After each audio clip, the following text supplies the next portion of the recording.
Hey y'all, get on in this kitchen. It's episode 10 of One Pot Meals, and this is my take on the classic pasta alle vongole. This is a weeknight edition, shrimp vongole.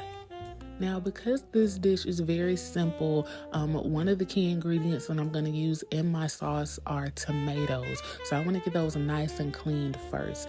This is one of my favorite things to use to clean my fruits and vegetables with. I get it from the wellness shopping club that I shop with, and it is by far the best thing I've used in years. Once we're done with that, let's move on to our first method of cooking, boiling. That's when you bring a liquid to a vigorous bubble, and it's ideal for quickly cooking foods that need to be submerged in hot water for a short amount of time. In this case, we're doing pasta. Now, it's done at the highest temperature where liquid reaches and maintains a boiling point, usually over 200 degrees.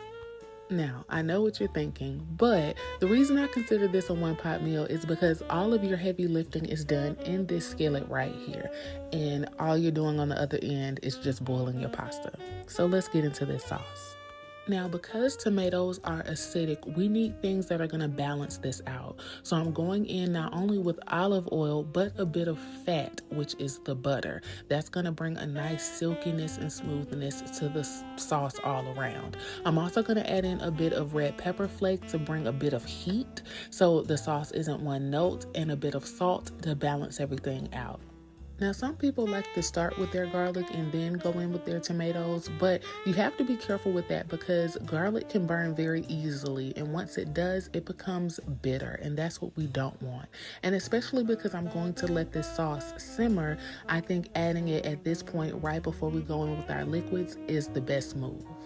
This brings us to our next cooking method, simmering.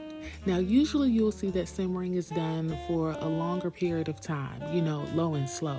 But because we won't be cooking any red meat or chicken in this sauce, we really just want to develop the flavors of the sauce. And that's what simmering does.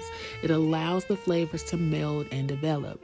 It helps extract flavors from the ingredients, and it makes it a key element for developing rich and complex taste in your dishes. Add in your shrimp and cook until they're nice and pink. That takes probably about 3 to 4 minutes. And now we're ready to assemble the pasta.